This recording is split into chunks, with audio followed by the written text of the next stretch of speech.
तुझे प्यार इतना किए जा रहा हूँ, तुझे प्यार इतना किए जा रहा हूँ, तेरा नाम पल पल लिए जा रहा हूँ। दोस्तों आप सभी का स्वागत है आपके अपने YouTube चैनल मैथ मस्ती में। और दोस्तों मैं हूं विपिन यादव। तो आज हम इस वीडियो में बात कर रहे हैं संख्या पद्धति यानी नंबर सिस्टम में। और आज जो इस वीडियो में मैं करने जा रहा हूँ कुछ भाषा वाला प्रश्न करने जा रहा हूँ, जिसमें अक्सर स्टूडेंट को प्रॉब्लम होता है। और ये खासकर मैं उन क्वेश्चनों को इसमें करवा रहा हूँ जो रेलवे के एग्जाम में पिछले कई सालों में पूछे गए हैं, उस क्वेश्चन को मैं सोल्व करूंगा। तो प्लीज इस वीडियो में आप बने रहिए और देखते जाइए कि कैसे उस क्वेश्चन को बहुत आसानी से आप समझ सकते हैं, सीख सकते हैं। चलिए दोस्तों, तो एक यहाँ पर क्वेश्चन मेरे हाथ में है और आप यहाँ बगल में क्वेश्चन को देख रहे हैं। और हाँ, अगर आप हमारे नए व्यूअर हैं तो सबसे पहले चैनल को सब्सक्राइब कर लीजिए, लाल कलर में नीचे लिखा हुआ होगा, और बगल में जो घंटी आएगा उसे भी दबा लीजिए, प्रेस कर लीजिए उसे। और इससे क्या होगा कि जितने भी वीडियो मैं डालता हूं उसके सारे के नोटिफिकेशन आपको मिलते रहेंगे और आप आसानी से उस वीडियो को देख सकते हैं। तो चलिए आगे बढ़ते हैं और शुरू करते हैं पहला क्वेश्चन को। पहला क्वेश्चन हमारा कह रहा है, जो आप यहाँ देख सकते हैं, एक दी गई संख्या को 28 से विभाजित करने पर शेष 20 रहता है। यदि इस संख्या को विभाजन 7 से करें तो शेष क्या रहेगा? जबकि ऑप्शन आपके सामने है, ऑप्शन 1 में 2, ऑप्शन 2 में 6, ऑप्शन 3 में 3 और ऑप्शन 4 में 5। तो चलिए, मेरा थोड़ा सा आदत है option A B C D कहने का, और इसमें 1 2 3 4 5 1 2 3 4 लिखा हुआ है तो कोई दिक्कत नहीं, मैं A कहूंगा तो आप 1 समझ जाएंगे, कोई दिक्कत। चलिएगा और देखिए यहाँ पर कहता है किसी संख्या को 28 से विभाजित करने पर शेष 20 रहता है। इस संख्या को 7 से विभाजित करें तो शेष क्या होगा? दोस्तों इस सवाल में देखिए, किसी संख्या को 28 से भाग देने पर शेष फल 20 रहता है, उसी संख्या में 7 से भाग देने पर शेष क्या होगा? संख्या पते नहीं है, कहा कि उस संख्या में 28 से भाग दीजिएगा तो 20 आएगा, और फिर आपसे जिद कर रहा है कि उसी संख्या में 7 से भाग देंगे तो शेष क्या होगा? मेरे भाई ये सवाल जिद्दी वाला है, क्वेश्चन पते नहीं है, एक बार शेष फल 20 और फिर कहता है शेष फल क्या होगा। तो जिद्दी वाला प्रश्न में क्या करते हैं कि जो पहले शेष दिया है उसी शेष में भाग लगा दीजिए आगे। 7 से भाग देकर शेषफल पूछा है तो उस संख्या में न दे के उस शेषफल में ही दे दीजिए। 7 दूना 14, शेष कितना आ जाएगा? 6। सॉरी 7 दूना 14, शेष बच जाएगा 6। यही आपका आंसर हो गया। तो ऑप्शन आपका हो जाता है 2 नंबर, बिल्कुल सही। दोस्तों अब आप सोच रहे होंगे ये कैसा टेक्निक है? तो ये टेक्निक ही है, किसी संख्या में 28 से भाग देने पर शेष 20 तो कहेगा उसी संख्या में इतना से भाग दे तो शेष कितना, तो जो पहले शेष दिया ना उसी में भाग दे दीजिएगा तो आंसर आ जाएगा। लेकिन अगर आप जानना चाहेंगे कि इसका रूल क्या है, वास्तव में कैसे होता है, तो चलिए उसको भी देख लेते हैं। अब आ जाइए, मैं एक सीधा सा वो नियम बता देता हूं जिससे आप संख्या निकाल के काम कर सकते हैं। कहता है एक संख्या में 28 से भाग देने पर शेष 20 बचेगा।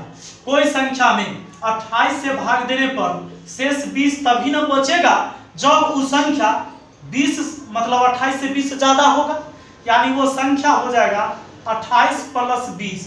28 20 कितना हो जाएगा भाई? 8 2 2 4 48। सोचिए जरा, वो संख्या 28 से 20 ज्यादा होगा तभी तो 28 से भाग देने पर शेष 20 ही आएगा। और हाँ, सिर्फ इतना ही नहीं, वो संख्या ऐसे भी हो सकता है 28 को दुगना कर दीजिए 20 जोड़ दीजिए वो भी हो जाएगा। वो संख्या 28 को 3 गुना करके 20 जोड़िएगा वो भी संख्या सही होगा। लेकिन उतना ज्यादा निकालने की कोई जरूरत नहीं है। संख्या पता चला 48, कहता उस संख्या में 7 से भाग देंगे शेष क्या होगा? 7 से भाग लगा के देख लीजिए, 7 6 के 42, शेष आ जाएगा 6। हमारा अगला प्रश्न होता है, ऐसी संख्या ज्ञात कीजिए जिसे 13 से गुना करने पर उसमें 180 की वृद्धि होती है। कोई संख्या है, मान लीजिए कोई संख्या में कहता है 13 से गुना करने पर तो 13 x हो जाएगा, और कहता है करने पर उसमें 180 की वृद्धि हो जाती है। माने मतलब कोई संख्या है वह x में, मतलब संख्या x है, संख्या में 13 से गुना करेंगे तो ये ज्यादा हो जाएगा, गुना कर दिए तो ये ज्यादा हो जाएगा, पहले से अब ज्यादा हो गया। कितना ज्यादा हो गया? तो ज्यादा या कम अंतर को दर्शाता है, तो कहता है 180 अधिक हो जाएगा। बस 13x में से 1x घटा लो, बच जाएगा 12x और बराबर 180। तो 12 से इसको काट सकते हैं 15 बार में, x का वैल्यू हो गया 15, वो संख्या 15 है, ऑप्शन 3 नंबर बिल्कुल सही। चलिए आगे बढ़ते हैं। अगला हमारा प्रश्न है, एक ऐसी न्यूनतम संख्या है कि यदि इसे 15, 18, 20 के द्वारा विभाजित किया जाए तो क्रमानुसार 5, 8 और 10 अवशेष रह जाएंगे। सवाल कहता है एक ऐसी छोटी से छोटी संख्या, न्यूनतम संख्या का मतलब छोटी, और कहता है जिसे 15, 18 और 20 द्वारा विभाजित किया जाए, 15, 18, 20 द्वारा विभाजित किया जाए तो सवाल कहता है 5, 8 और 10 शेष रह जाएंगे। 5, 8 और 10 शेष रह जाएंगे। जरा ध्यान दीजिएगा, एक बार गौर फरमाइएगा, यहाँ देखिएगा सवाल में। सवाल ये कह रहा है कि किसी संख्या में कोई न्यूनतम संख्या ऐसा हो कि 15 से भाग देंगे तो शेष 5 आना चाहिए, 18 से भाग देंगे तो उहे संख्या में 18 से भाग तो शेष 8, और उसी संख्या में 20 से भाग तो शेष कितना 10। तो अलग अलग शेष का चर्चा हुआ है। तो सवाल का बनाने का तरीका है कि जितना जितना से भाग देना हो उसके ऊपर लिख लो, और जितना जितना शेष बचे उसे नीचा लिख लो, और सबको घटा लो। 15 में से 5 गया 10, 18 में से 8 गया 10, 20 में से 10 गया तो 10। अब करना क्या है सो समझ लीजिएगा। 15, 18, 20 से भाग देना था, तो 15, 18, 20 जिससे भाग देना है इसका एलसीएम बना लो। क्यों? क्योंकि जान लीजिए कोई भी संख्या, ये संख्या जो है ना अपने एलसीएम को काट देगा, तो इसलिए काट देगा। और करना क्या है कि वो जो 10, 10 आया है ना समानांतर, इस 10 को घटा देना है इसका एलसीएम बना के। तो 15, 18, 20 का आपको एलसीएम बना लेना है, और उसमें मान लीजिए कि 180 शायद एलसीएम आ जाए, तो 10 घटा लोगे, 10 घटा लोगे तो आपका हो जाएगा कितना 170 एलसीएम। एलसीएम बनाने का मैंने तरीका शायद 1 या 2 वीडियो मैंने डाला है, उस पर मैं आगे भी काम करूंगा। और एक बात और दोस्तों, नंबर सिस्टम अभी तो हम घातांक नहीं पढ़ा रहे थे, लेकिन इसको मैंने कुछ भाषा वाला प्रश्न आप लोग के लिए कर देते हैं, क्योंकि रेलवे का एग्जाम आने वाला है तो उसमें इससे भी जरूरत होगा। घातांक करने का फिर आगे चलेगा। और हाँ, घातांक करने का तो पहले भी मैंने वीडियो, बहुत सारे वीडियो डाले हैं, वहाँ भी देखिएगा, और आगे भी इस पर काम करेंगे। जहाँ से हम छोड़े वहाँ से आगे फिर बढ़ाएंगे, ठीक है। तो कुछ भाषा वाला प्रश्न भी हो जाए जो आप लोग को एग्जाम में आए तो काम आ जाए। चलिए, बिल्कुल मैं आप लोग के लिए रेलवे के लिए काम कर रहा हूँ इस वीडियो में, इसलिए मैं उसका प्रीवियस क्वेश्चन पढ़ा रहा हूँ। आगे बढ़ते हैं। आपका सवाल है 4 नंबर, 100 के नीचे अभाज्य संख्या यानी रूट संख्या कितने हैं? तो ये आपको याद कर लेने हैं कि कितने अभाज्य संख्या होते हैं। तो दोस्तों ये कभी कभी क्या होता है कि ऐसे क्वेश्चन, इसको बनाने का तो बस वही तरीका है, क्योंकि अभाज्य संख्या है तो आप क्या करेंगे, कोई ये तो समानांतर पर होगा नहीं जो आप उस नियम से निकालेंगे एन वाला, ये जो बता रहे थे समांतर श्रेणी, तो ऐसा उस पर चलेगा नहीं। तो इसको क्या करना है, याद कर लेना है कि 24 वो अभाज्य संख्या होता है 1 से 100 तक में, ऐसे पूछ लिए जाते हैं डायरेक्ट। तो कभी कभी तो एग्जाम ऐसे ही पूछ लेगा 60 से 75 तक कितने अभाज्य संख्या, तो वो काम कर लोगे। लेकिन अब 100 तक पूछ लिया तो ये थोड़ा सा मुश्किल, आप इसको याद कर लो कि 24 वो होता है। बहुत सारी बातें याद करते हैं, 1-2 बात ये भी याद कर लिया जाए। अब आगे चलिए, सवाल है 5 नंबर की, इसमें कौन एक परिमेय संख्या है? तो ऑप्शन आपके सामने है, जरा सोचिए परिमेय संख्या क्या है। परिमेय संख्या वही होगा जो स्थिर तक जाएगा, मतलब दशमलव के बाद भी उसका क्या है, एक लिमिट होना चाहिए, अनलिमिटेड नहीं होना चाहिए। तो √2 का मान 1.414 वो बढ़ते चला जाता है। ऑप्शन 1 नहीं होगा, ऑप्शन 2 भी नहीं होगा, 1.732 और आगे बढ़ते जाता है। और ऑप्शन 3 में देखिए 1 0 1 0 0 1 0 0 1 फिर डॉट डॉट, इसका मतलब ये रुकेगा नहीं। और ऑप्शन 4 है, तो ऑप्शन 4 आपके सामने जो दिख रहा है वो कितना है, 0.9। तो इसका मतलब कि ये 9/10 है, यानी 0.9 है, इसके बाद अनलिमिटेड नहीं है, ये आपका हो जाता है परिमेय संख्या। कोई दिक्कत नहीं, आगे बढ़ते हैं हम लोग। अगला सवाल, ये भी आपके एग्जाम में, सारे क्वेश्चन आपके एग्जाम में पूछे जा चुके हैं। 6/625 को दशमलव रूप में करने पर क्या होगा? तो ध्यान दीजिएगा, छठा क्वेश्चन है आपका 6/625, ठीक है मित्रों। अब आपके सामने जो ऑप्शन है, ऑप्शन देख लीजिए क्या है आपके सामने ऑप्शन। ऑप्शन 1 है आपका, देखिए 9.6, ऑप्शन 2 है 0.96 और ऑप्शन 3 है 0.096 और ऑप्शन 4 है 0.0096। बिल्कुल आपके सामने ऑप्शन एग्जाम में भी रहेंगे, आप क्या काम करेंगे, देखिए 6/625, सिंपल सा बात सोचना है कि अगर दशमलव देंगे तो 1 0, 60 में अभी भी भाग नहीं लगेगा, तो 1 0 उतारेंगे तब 1 0 और उतार सकते हैं। अब 600 में भी भाग नहीं लगेगा 625, फिर 1 0 बैठाएंगे तो 1 0 यहाँ बैठाएंगे, अब भाग लग जाएगा। यानी दशमलव के बाद डबल जीरो, दशमलव के बाद डबल जीरो वाला कौन ऑप्शन है, 4 नंबर ही है, बिल्कुल 4 नंबर ही हो गया। आगे आप काम करो या ना करो, पकड़ा गया। चलिए आगे बढ़ते हैं। आगे हमारा सवाल है 7 नंबर। सवाल कहता है किसी द्वि अंक विशिष्ट संख्या के दशम स्थानीय अंक में, यानी कि दहाई अंक में 5 जोड़ने पर और एकक स्थानीय अंक से 3 घटाने पर संख्या दुगनी हो जाती है, वह संख्या क्या है। आपके सामने ऑप्शन है। दोस्तों जब भी ऐसा सवाल हो कि किसी संख्या का चर्चा करें, यानी उसका 2-3 कंडीशन दे दे और फिर यानी 2-3 शर्त दे या कंडीशन जो कहिए, और फिर वही संख्या पूछे, तो आपको इतना सोचना है कि नीचे जो 4 ऑप्शन दिए जा रहे हैं उसी में वो संख्या होगा जो इस शर्त को पूरा करेगा। बाई ऑप्शन ऐसे सवाल को आप जल्दी बनाएंगे। तो चलिए देखते हैं कैसे। ऑप्शन 1 है आपके सामने 74, ऑप्शन 2 है आपके सामने वो है 35, और ऑप्शन 3 है 47, और ऑप्शन 4 है 53। बिल्कुल बिल्कुल बिल्कुल। अब आ जाइए, सवाल के भाषा को समझना है और काम करना है। कहता है किसी 2 अंक विशिष्ट संख्या के दशम, 2 अंक वाला संख्या तो है, दशम माने इकाई दहाई अंक में 5 जोड़ने पर और एकक स्थानीय अंक में 3 घटाने पर, मतलब इकाई अंक वाला में 3 घटाना है और दहाई अंक वाला में 5 जोड़ना है। इकाई अंक इधर से होता है, जैसे ये इकाई दहाई है तो 3 घटाना है और इसमें 5 जोड़ना है। सोचिए इसमें 3 घटा दीजिएगा, 4 में 3 घटाइएगा तो 1 बच जाएगा, और 5 जोड़िएगा दहाई अंक वाला में तो 7 5 12 121 हो जाएगा। तो कहता है ऐसा करने पर संख्या दुगनी हो जाती है। क्या ऐसा करने पर दुगनी हो गई? 121 74 का दुगना होता है क्या? गलत बात है मेरे भाई, ये ऑप्शन बिल्कुल गलत। यही रूल आगे काम करके देखते हैं। कहता है कि इकाई में 3 घटा लो, 5 में 3 घटाओगे तो 2, और दहाई अंक में 5 जोड़ लो तो 5 और 3 हुआ 8, ये 82 आया। कहता है अब जो संख्या आएगा पहले वाला का दुगना हो जाएगा। क्या ऐसा हुआ? नहीं भाई, ये भी गलत है। अगला देख लेते हैं। इसमें इकाई में 3 घटाओगे, 7 में 3 घटाओगे तो 4, और दहाई अंक में 5 जोड़ोगे तो 5 4 9। क्या 47 का दुगना हो गया 94? हाँ भाई, 7 दूना 14, 4 दूना 8 1 9, बिल्कुल सही। यानी ऑप्शन 3 सही है कि ऑप्शन 3 के अगर इकाई अंक में 3 घटा दे और दहाई अंक में 5 जोड़ दे तो हो जाता है 94, क्योंकि 7 में से 3 घटा 4 और 4 में 5 जुड़ा 9 हुआ 94, और 94 हो गया 47 का दुगना, यानी इस शर्त को पूरा करता है।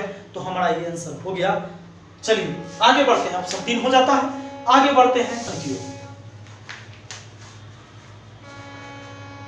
4 क्रमिक संख्याओं की समष्टि यानी योग 46 है, तो प्रथम संख्या क्या है? बड़ा सिंपल, 4 लगातार संख्या है यहां पर।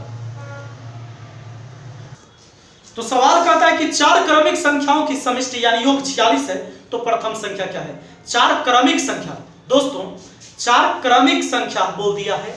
कभी बोलेगा 4 क्रमिक विषम संख्या, कभी 4 क्रमिक सम संख्या, और यहां सीधे कहा 4 क्रमिक संख्या, यानी आपको प्राकृतिक संख्या समझ आना है, लगातार संख्या।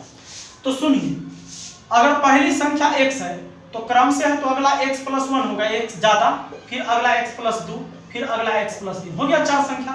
और चारों का योग हमें दे दिया है कितना? 46। तो कुछ नहीं, अब 1 2 3 4, 4 गो x हो गया, और 3 2 5 और 1 कितना हो गया? ये 6 हो गया, और बराबर है 46। 6 जाके घट गया तो हो गया 40। 4 से काटा 10 बार में, x का वैल्यू हुआ 10। आपसे पूछा गया था कि प्रथम संख्या क्या है, प्रथम x माना था, x का वैल्यू 10 हो गया। चलिए आगे बढ़ते हैं। ये तो बहुत इजी क्वेश्चन था। आपका 8 नंबर क्वेश्चन हो गया है। अब हम 9 नंबर क्वेश्चन देखते हैं। तो 9 नंबर क्वेश्चन हमारा क्या कह रहा है? 2 संख्याओं का गुणनफल 1800, यदि एक संख्या दूसरी संख्या की दुगनी है तो बड़ी संख्या क्या है? चलिए बड़ा सिंपल सा रिलेशन दे दिया है कि एक संख्या दूसरी की दुगनी है। 2 संख्याओं का गुणनफल 1800 है। मान लो पहली संख्या और ये दूसरी संख्या, ठीक है। और कहता है एक संख्या दूसरी संख्या की दुगनी, दूसरी संख्या x मान लिए तो एक संख्या यानी पहली संख्या इसका दुगना यानी 2x हो गया, और दोनों का गुणनफल 1800, तो 2x और x इसको गुना किए, लिखे 1800, क्योंकि दोनों का गुणनफल बोला 1800, 2 से काट दिया तो 900 बार में x गुने x होता है x स्क्वायर बराबर 900, तो x का वैल्यू हो जाता है 30, क्योंकि स्क्वायर हटेगा रूट चढ़ेगा, x का वैल्यू 30, तो बड़ी संख्या कहता है, तो बड़ी संख्या यहाँ हो जाएगा, x का वैल्यू 30 रखेंगे यहाँ, 30 गुना 60 कैंसर, छोटी संख्या कहता तो 30 हो जाता। चलिए बिल्कुल, और आगे बढ़ते हैं और पूरा, चलिए सवाल नंबर 10। सवाल कहता है यदि किसी संख्या का 2/3 उस संख्या के 7/3 से घटाया जाए तो परिणाम संख्या से 2 अधिक होगा, वह संख्या क्या है? सवाल कहता है जो आपके सामने, किसी संख्या का 2/3 उस संख्या के 7/3 से घटाया जाए तो परिणाम संख्या से 2 अधिक आएगा। कहता है किसी संख्या है और उसी संख्या का 2/3 माने उस संख्या से कम हुआ, देखिए 2 3 से कम होता है ना, तो 2/3 से गुना किए तो x से ही कम हो गया। अब सवाल कहता है किसी संख्या का 2/3 उस संख्या से घटा दिया जाए, उस संख्या के 7/3 से घटाया जाए, किसी संख्या का 2/3 उस संख्या के 7/3 से घटाया जाए तो परिणाम संख्या से 2 अधिक आएगा, यानी परिणाम जो संख्या x था ना उसे 2 ज्यादा आएगा।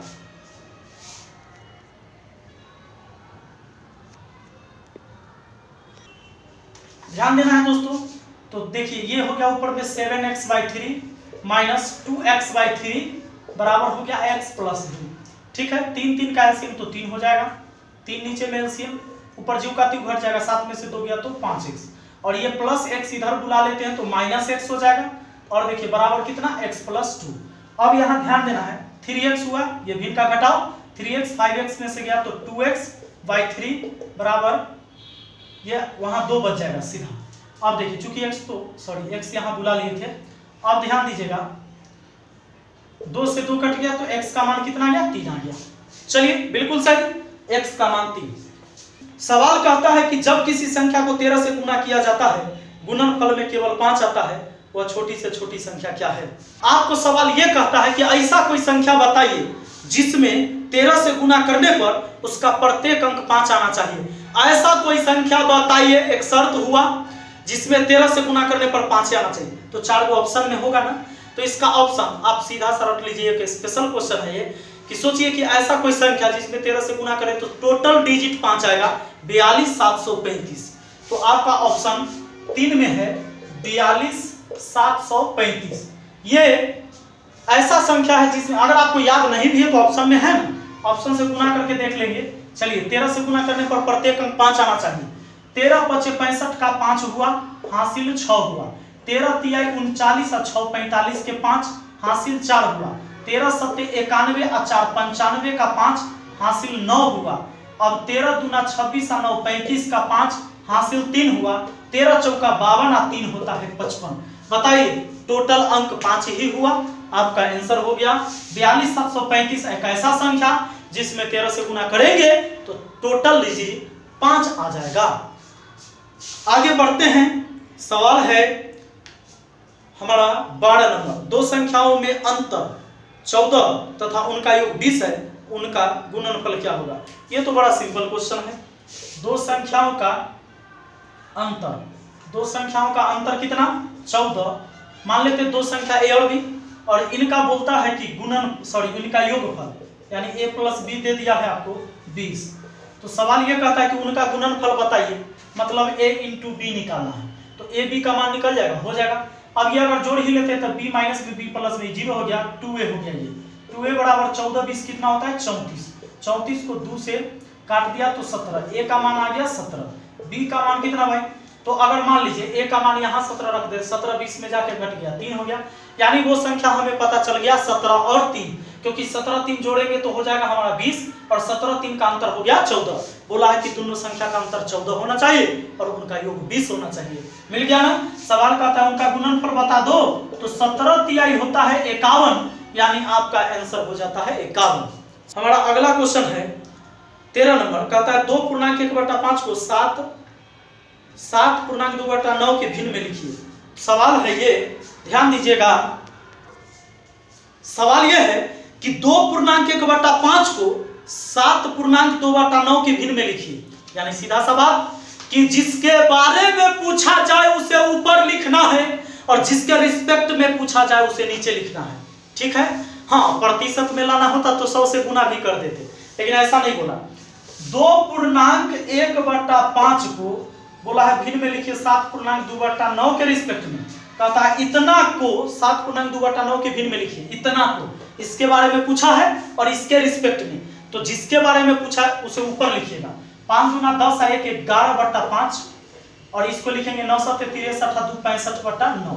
अब आप जानते हो इतना में भाग कर रहे हो, इतना से गुना में जाएगा, पलट जाएगा। 11/5 गुना हो जाएगा 9/65। तो 11 × 99 और 65 पचे तो 325 होता है, क्योंकि 60 पचे 300 पचे 25 325, यानी हमारा 9 हो गया इतना।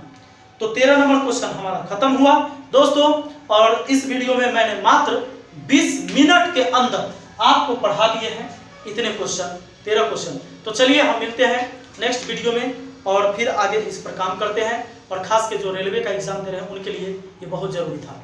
तो हम मिलते हैं अगले वीडियो में। बहुत बहुत धन्यवाद।